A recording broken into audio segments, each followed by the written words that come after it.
ఇక్కడ ఇంకొక కీలకమైనటువంటి అంశం కేఆర్ఎంబీకి సంబంధించి. కేఆర్ఎంబీ కూడా సేమ్ ఇదే ఇష్యూ ఎందుకు వస్తోంది? ఇప్పటికి కూడా ఒక క్లారిటీ అనేది ఎందుకు మిస్ అవుతోంది అక్కడ? కేఆర్ఎంబి క్లారిటీ ఏముందమ్మా, వీళ్ళు రాజకీయ క్రీడలో భాగంగా ఒకరి మీద ఒకరు ఆరోపణలు వేసుకుంటున్నారు. ఒకటే, ఇప్పుడు మీరే అప్పచెప్పారని చెప్పి రేవంత్ రెడ్డి కేసీఆర్ మీద నిందలేస్తున్నారు. మరి ఒకసారి అప్పగించింది కదా, మళ్ళీ మీరెందుకు అప్పగిస్తామని చెప్పి చెప్పాల్సిన అవసరం వచ్చింది? లేదా మీరెందుకు అసెంబ్లీలో అప్పగించిన దాని గురించి రెజల్యూషన్ పాస్ చేయాల్సిన అవసరం వచ్చింది?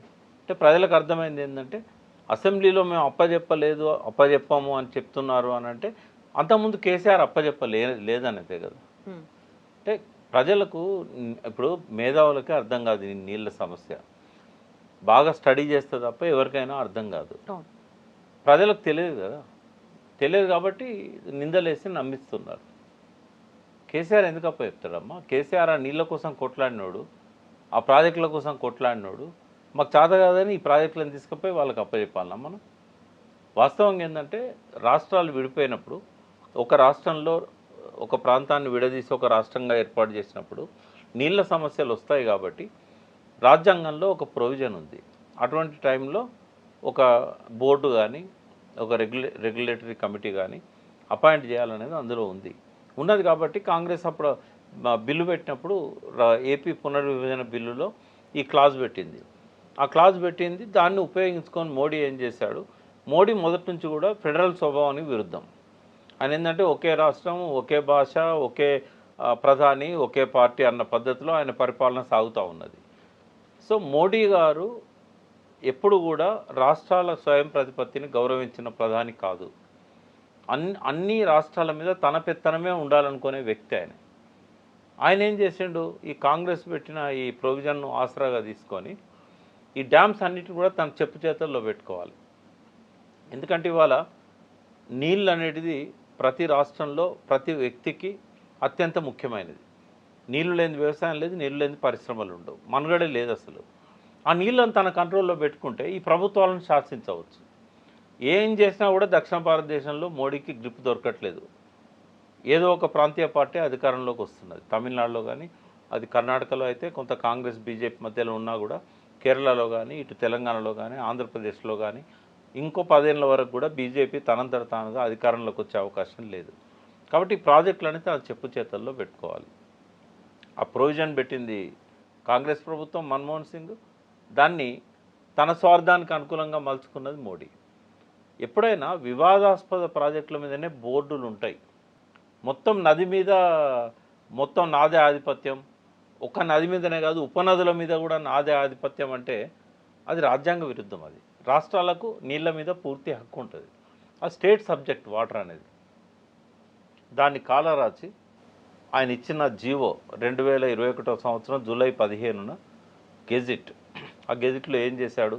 తెలంగాణ, ఆంధ్రలో ఉన్న అన్ని ప్రాజెక్టులు, అంటే కృష్ణా గోదావరి బేసిన్లో, తెలంగాణలో ఉన్నది కృష్ణా గోదావరి బేసిన్ అంతే, వేరే బేసిన్ లేదు ఇక్కడ. అంటే తెలంగాణలో ఉన్న మొత్తం ప్రాజెక్టులు తన కంట్రోల్లోకి తీసుకోవాలి. ఇరిగేషన్ డిపార్ట్మెంట్ దోమలు కొట్టుకుంటూ కూర్చోవాలి. అక్కడున్న వాహనాలు, వర్క్షాపులు, సిబ్బంది అందరిని అప్పచెప్పమని రాశాడు. మరి ఇరిగేషన్ డిపార్ట్మెంట్ ఎందుకు ఉండాలి? ఇవన్నీ అట వాళ్ళు చేస్తారట. బడ్జెట్ ఏమో తెలంగాణ ప్రభుత్వం ఇవ్వాలి 200 కోట్లు. అంటే ఇంత దుర్మార్గమైన గెజెట్ స్వతంత్ర భారతదేశంలో ఎన్నడూ రాలే. ఇదొక మనమే వ్యతిరేకించలే, ఆంధ్ర ప్రభుత్వం కూడా వ్యతిరేకించింది. అప్పుడు ఉన్న జగన్ ప్రభుత్వమే 2021లో వాళ్ళు కూడా ఆశ్చర్యపోయినారు. వివాదాస్పదం ఉన్న 2-3 ప్రాజెక్టులు ఏమేమి ఉన్నాయి? శ్రీశైలం, పులిచింతల, నాగార్జునసాగర్. ఈ మూడే 2 రాష్ట్రాల బార్డర్ మీద ఉన్నాయి. కృష్ణా నది వర్టికల్గా మహబూబ్ నగర్ నుంచి ఖమ్మం దాకా 2 రాష్ట్రాల మధ్య సరిహద్దు కృష్ణా నదే ఉంటుంది. ఈ నది మీద జాయింట్ ప్రాజెక్టులు ఈ మూడు ఉండాలంటే అర్థం ఉంది. వాటికి ఒక ప్రోటోకాల్ తయారు చేయాలి. అంతకంటే ముందు ఈ 2 రాష్ట్రాల మధ్య నీళ్ళ పంపిణీ జరగాలి. బోర్డు నీళ్ళు ఇవ్వాలంటే ఎన్ని నీళ్ళు అనేది తేలాలి కదా. ఇప్పుడున్నట్టే ఇస్తే మాకు అన్యాయం జరిగింది, ఈ అన్యాయం ఇంకా ముందు కూడా కొనసాగుతుంది, నేను బోర్డుకు అప్పచెప్పాను అని కేసీఆర్ అన్నాడు. కేసీఆర్ అప్పచెప్పకపోవడానికి ఇప్పుడు రేవంత్ రెడ్డిని అప్పచెప్పొద్దు అని చెప్పడానికి ఒకటే ఒక్క కారణం ఏంటంటే, బోర్డుల మీద వ్యతిరేకత కాదు, చట్టం మీద వ్యతిరేకత కాదు, ప్రజలు కేవలము నీళ్ళ పంపిణీలో తెలంగాణకు న్యాయమైన వాటా రాలేదు అన్యాయం జరిగింది, అది సరి చేయండి మొదలు. ఇప్పుడు కావేరీ ఇష్యూలో కర్ణాటక తమిళనాడుకు మధ్య వివాదం ఉన్నా కూడా ఇద్దరు కూడా అంగీకరించారు సుప్రీంకోర్టు ఇచ్చిందని. ఎందుకు అంటే స్పష్టంగా చెప్పింది ఎన్ని నీళ్ళు కావేరీలో తమిళనాడు పోవాలి, ఎన్ని నీళ్ళు కర్ణాటక పోవాలి. ఇక్కడ అట్లా చెప్పలేదు. తర్వాత పదే పదే ఉత్తమ్ కుమార్ రెడ్డి అంటుండు 299 టీఎంసీలకు మీరు ఒప్పుకున్నారు. ఎందుకు ఒప్పుకోవాల్సి వచ్చింది ఆ రోజు 2015లో? ఒక పక్కన మనం ప్రొటెస్ట్ చేస్తూనే ఉన్నాం, మాకు ఈ నీళ్ళల్లో అన్యాయం జరిగింది, అది ఎవరిచ్చిన బచావ్ ట్రిబ్యునల్ ఇచ్చింది. వాళ్ళు ఏం చేశారు, మొదలు ప్రతి ప్రాజెక్టు నీళ్ళ కేటాయింపు చేశారు. చేసి ఈ మొత్తం నీళ్లకు 800 టీఎంసీల దాకా లెక్క కట్టారు. ఈ 800 టీఎంసీలను రాష్ట్రానికి ఎన్ బ్లాక్గా అప్పచెప్పారు. అంటే మీరు ఏమన్నా మార్పులు అవసరమైతే ఇంటర్నల్గా చేసుకోండి. అప్పుడు ఒకే రాష్ట్రం కదా, ఉమ్మడి రాష్ట్రం. మీరు ఏమన్నా ఉంటే మీరు మీ లోపల మీరు మార్పులు చేసుకోవచ్చు అని చెప్పారు. అంటే అప్పుడు ఆ ప్రభుత్వాలకు తెలంగాణకు జరిగిన అన్యాయాన్ని సవరించే అవకాశం ఉండే. కానీ వాళ్ళు ఎంతసేపు నీళ్ళన్నీ సీమాంధ్రకు తీసుకుపోవాలనే దాంతో వాళ్ళు ఏం చేయలేదు. కేవలం ఒక 20 టీఎంసీలు మాత్రమే భీమా ప్రాజెక్టుకు కేటాయించారు అదనంగా. బచావ్ ట్రిబ్యునల్లో ప్రాజెక్టుల వారీగా చేసిన కేటాయింపులకు అదనంగా మనకు వచ్చింది ఏంటంటే భీమాలో 20 టీఎంసీలు మాత్రమే. అది 277-78 నుంచి 99 పోయింది. రాష్ట్రం విభజించేటప్పుడు మరి ఈ కాంగ్రెస్ ప్రభుత్వమే కదా, మన్మోహన్ సింగ్ ప్రభుత్వం, తెలంగాణకు జరిగిన అన్యాయాన్ని సరిచేయడానికి వాళ్ళకు అవకాశం ఉండి కూడా ఆ నీళ్ళల్లో వాటాలు డిసైడ్ చేయలే. మనమేమన్నాం, పాత పద్ధతి మేము ఒప్పుకునేది లేదు, పరివాహక ప్రాంత నిష్పత్తి ప్రకారం మాకు 68% రావాలి, మాకు వచ్చినవి 35% కూడా లేదు, ఇది సరిచేయండి అని 2014 జూన్ 2 తర్వాత నుంచి ప్రధానికి లేఖలు రాయడం, కలవడము.